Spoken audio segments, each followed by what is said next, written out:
Hello everyone. स्वागत है आप सभी का आज की इस वीडियो लेक्चर में। आज की इस वीडियो लेक्चर में हम कक्षा 12वीं के सब्जेक्ट पॉलिटिकल साइंस के विषय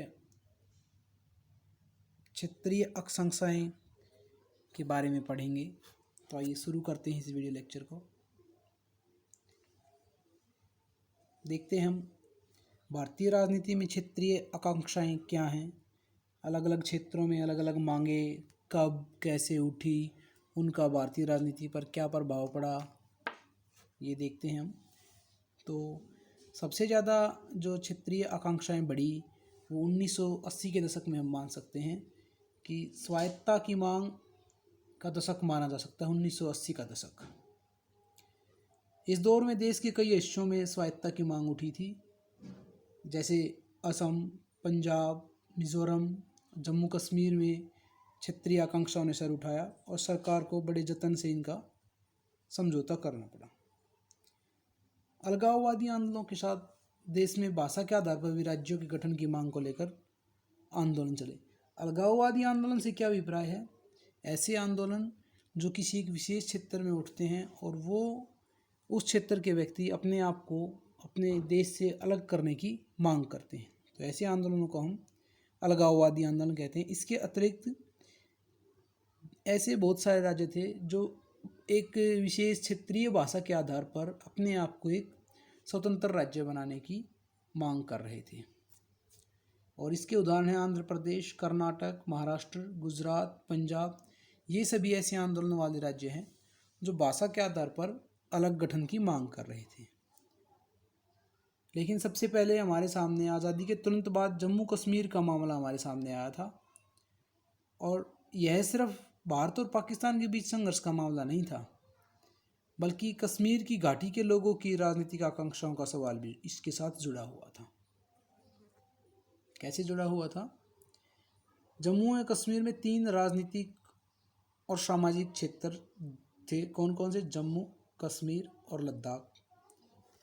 और 1947 से पहले जम्मू और कश्मीर में राजशाही थी, मतलब कि राजा का शासन था। और 1947 में पाकिस्तान द्वारा कबीलियों के बेस में वहाँ पर आकर आक्रमण कर दिया गया, जिसके कारण महाराजा हरि सिंह ने उन आक्रमणों से बचने के लिए भारत में सम्मिलित होने की सहमति दे दी थी। भारत में सम्मिलित तो हो गए थे, लेकिन वहाँ पर अनुच्छेद 370 लागू था, जिसके कारण जम्मू कश्मीर को विशेष सुविधाएं प्रदान की गई थी। इसके अलावा जम्मू कश्मीर में कुछ महत्वपूर्ण घटनाएं अशांति फैलाने में पाकिस्तान की काफ़ी अच्छी भूमिका रही है। पाकिस्तान के उग्रवादी व्यवहार और कश्मीर में अलगाववादियों के कारण यह क्षेत्र लगातार अशांत बना रहा। लेकिन यहाँ की जो अलगाववाद थे उनकी 3 मुख्य धाराएं थी। पहला, कश्मीर को अलग राष्ट्र बनाया जाए। दूसरा, कश्मीर को पाकिस्तान में मिला दिया जाए। और तीसरा, कश्मीर भारत का हिस्सा रहे परंतु उसे और अधिक स्वतंत्रता, स्वायत्तता दी जाए। तो इसके कारण क्या क्या देखने को मिला हमें? 1989 में जम्मू कश्मीर में अलगाववादी राजनीति ने सर उठाया।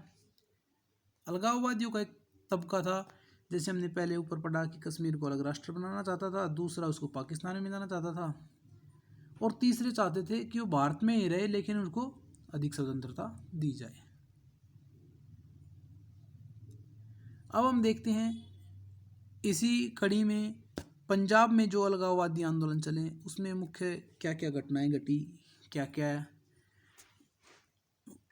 हुआ, वो हम देखते हैं। 1920 के दशक में अकाली दल की गठन हुआ था, जो पंजाबी भाषी क्षेत्र के लिए एक आंदोलन चला रहा था, जिसके परिणाम स्वरूप पंजाब प्रांत से अलग 1966 में हरियाणा की स्थापना की गई, और हिमाचल की भी स्थापना इसी से अलग होकर की गई थी।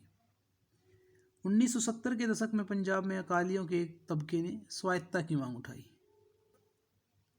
पंजाब में अकाली दल के अकाली लोगों ने अलग पंजाब की मांग उठाई, और 1973 में आनंदपुर साहिब हुआ। इसके अतिरिक्त पंजाब में कुछ चरमपंथी लोग भी थे जो अलग खालिस्तान बनाने की मांग कर रहे थे। जैसे पाकिस्तान का निर्माण किया गया, इसी तरह खालिस्तान एक अलग देश बनाने की जो मांग कर रहे थे कुछ चरमपंथी तत्व थे, और उन्होंने ही सशस्त्र विद्रोह किया, जिसको कुचलने के लिए भारत ने सरकार ने 1984 में ऑपरेशन ब्लू स्टार चलाया था। और उसी ऑपरेशन ब्लू स्टार की प्रतिक्रिया के स्वरूप प्रधानमंत्री इंदिरा गांधी की हत्या की गई, जिसके कारण दिल्ली सहित उत्तर भारत के बहुत सारे हिस्सों में सिख समुदाय के विरुद्ध हिंसा भड़क उठी थी और सिखों पर सैन्य कार्रवाई की गई और सिखों ने अपने धर्म और विश्वास पर हमला माना, जिसके कारण देश में काफ़ी कठिन परिस्थितियां उत्पन्न हो गई थी और इमरजेंसी को, आपातकाल को लागू करना पड़ा था। और उसी का बदला लेने के लिए इंदिरा गांधी की हत्या की गई, जिससे सिखों के विरुद्ध 1985 में प्रधानमंत्री राजीव गांधी और अकाली दल के अध्यक्ष हरसिंह सिंह लोकवाल, इनके बीच एक समझौता हुआ जिसे पंजाब समझौता कहा जाता है। भारत के पूर्वोत्तर में जो राज्य हैं, 7 राज्य हैं जो भारत में मुख्य रूप से 7 बहनों के नाम से जाने जाते हैं। और भारत की जो पूर्वोत्तर का इलाका है वो भौगोलिक रूप से भी अलग थलग है, उनकी संस्कृति भी अलग है, उनकी भाषा भी अलग है, उनके आर्थिक पिछड़े हुए भी हैं, जिसके कारण वहाँ पर भी कई बार अलगाववादी आंदोलन सर उठाते रहते हैं। इनके बारे में देखते हैं कि कौन से कारण हैं जिसके कारण वहाँ पर अलगाववादी आंदोलन सर उठाते हैं। पहले हम पूर्वोत्तर भारत के बारे में कुछ जानकारी हासिल करते हैं। इस क्षेत्र में 7 राज्य हैं जिनमें 4% आबादी रहती है, भारत की 4% आबादी। और उन राज्यों की सीमाएं हैं चीन, म्यांमार, बांग्लादेश, भूटान आदि देशों से लगती है। यह क्षेत्र भारत के दक्षिण पूर्वी एशिया का प्रवेश द्वार है। इसको हम चिकन नेक के नाम से भी जानते हैं। मतलब संचार व्यवस्था और लंबी अंतर्राष्ट्रीय रेखा, ये समस्या यहाँ की राजनीति को संवेदनशील बनाती है। मतलब वहाँ पर आने जाने के लिए भारत में संचार व्यवस्थाएं बहुत कम है, सड़क परिवहन व्यवस्था तो बिल्कुल ही कम है। वहाँ में स्वायत्तता की मांग, अलगाववादी आंदोलन और बाहरी लोगों का विरोध, ये मुद्दे हैं प्रभावी रहे हैं। मतलब उन्हें अधिक स्वायत्तता चाहिए, अलगाववाद की भी मांग वहाँ पर उठती रहती है। और वो चाहते हैं कि बाहरी लोग यानी कि दूसरे क्षेत्रों के लोग उनके क्षेत्र में हस्तक्षेप न करें, उनका विरोध हमेशा वो करते रहते हैं। स्वायत्तता की मांग कहाँ कहाँ पर देखने को मिली? मणिपुर और त्रिपुरा को छोड़कर पूरा असम, जिसमें अनेक भाषाएं और समुदाय रहते हैं, अपनी विशिष्टता को सुरक्षित रखने के लिए अलग अलग राज्यों की मांग करता रहता है। पहले हम मिजोरम में देखते हैं। अलगाववादी आंदोलन 1959 में आया था, जो असम के मिजो पर्वतीय क्षेत्र में आए अकाल का असम सरकार द्वारा उचित प्रबंध न करने पर यहाँ अलगाववादी आंदोलन बढ़ा। मतलब कि असम में जो अकाल जो पड़ा था और असम सरकार द्वारा मिजो क्षेत्र में सही तरीके से प्रबंध न करने के कारण मिजोरम के लोगों ने अलग मिजो क्षेत्र की मांग की थी। 1966 में मिजो नेशनल फ्रंट MNF ने लाल डेंगा के नेतृत्व में आज़ादी की मांग करते हुए सशस्त्र अभियान चलाया था। लेकिन 1986 में राजीव गांधी और लाल डेंगा के बीच एक शांति समझौता हुआ और मिजोरम पूर्ण राज्य बनकर सामने आया हमारे। अब हम देखते हैं नागालैंड में जो अलगाववादी आंदोलन हुए हैं उसके क्या कारण थे और क्या क्या घटनाएं वहाँ पर घटी। नागा नेशनल काउंसिल NNC ने अंगमी जपूफिजो के नेतृत्व में 1951 से भारत से अलग होने और वृहत नागालैंड बनाने की मांग सशस्त्र संघर्ष चलाया हुआ था। लेकिन थोड़े समय बाद NNC में ही फूट हो गई और वो 2 गुटों में बट गया, जिसमें एक इशाक मुइवा और दूसरा खापलंग। एक को मुइवा यानी M और खापलंग यानी K, ये 2 ग्रुप बने NNC के बंटवारे से।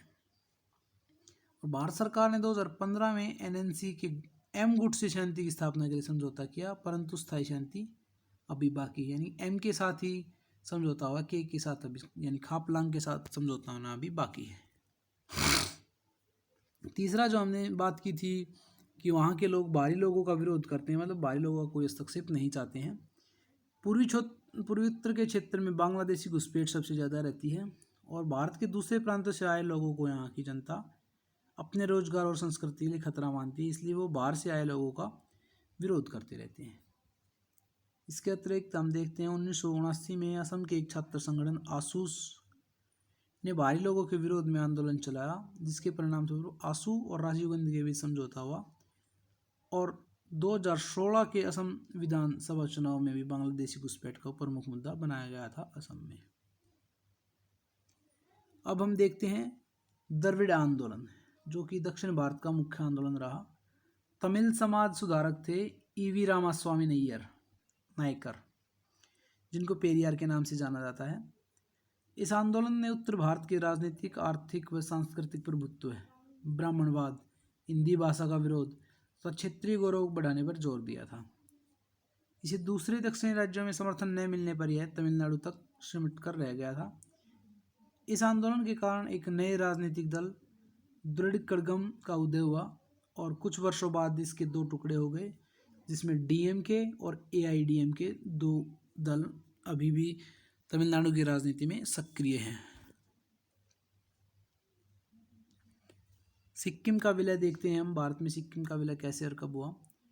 आज़ादी के बाद भारत सरकार ने सिक्किम से रक्षा व विदेश मामले अपने पास रखे थे। वहाँ का राजा था चोग्याल, जो आंतरिक प्रशासन के अधिकार उसने दिए हुए थे, परंतु राजा जनता की लोकतांत्रिक भावनाओं को नहीं संभाल सका और अप्रैल 1975 में सिक्किम विधानसभा ने सिक्किम का भारत में विलय का प्रस्ताव पास करके जनमत संग्रह कराया और इस जनमत संग्रह में जनता ने सहमति प्रदान की और 16 मई 1975 को सिक्किम आधिकारिक रूप से भारत का हिस्सा बन गया था। गोवा के बारे में देखते हैं। गोवा मुक्ति आंदोलन, जो कि भारत का सबसे अंत में स्वतंत्र राज्य बना, और गोवा दमन और दीव 16वीं सदी से पुर्तगाल के अधीन थे और 1947 में भारत तो आज़ाद हो गया, लेकिन गोवा पुर्तगालों के अधीन रहा। महाराष्ट्र के समाजवादी सत्याग्रहियों के सहयोग से गोवा का आज़ादी का आंदोलन चला दिसंबर 1961 में, और भारत सरकार ने गोवा में सेना भेजकर इसको आज़ाद कराया और गोवा दमन दीव को संघ शासित क्षेत्र बनाया। भारत का सर्वप्रथम जनसंग्रह जनवरी 1967 में गोवा को महाराष्ट्र में शामिल होने या अलग रहने के लिए कराया गया था और 1987 में गोवा को राज्य बनाया गया। आज़ादी के बाद जो अब तक क्षेत्रीय आकांक्षाएं उभरी हैं, उनसे हमें क्या सबक मिलता है। सबसे पहले, क्षेत्रीय आकांक्षाओं ने लोकतांत्रिक राजनीति का एक अभिन्न अंग बनी है। दूसरा, क्षेत्रीय आकांक्षाओं को दबाने की बजाय लोकतांत्रिक बातचीत को अपनाना अच्छा होता है। सत्ता की साझेदारी के महत्व को समझना अच्छा होता है और क्षेत्रीय असंतुलन पर नियंत्रण रखना भी आवश्यक है। तो आज का यह वीडियो लेक्चर यही समाप्त होता है। धन्यवाद।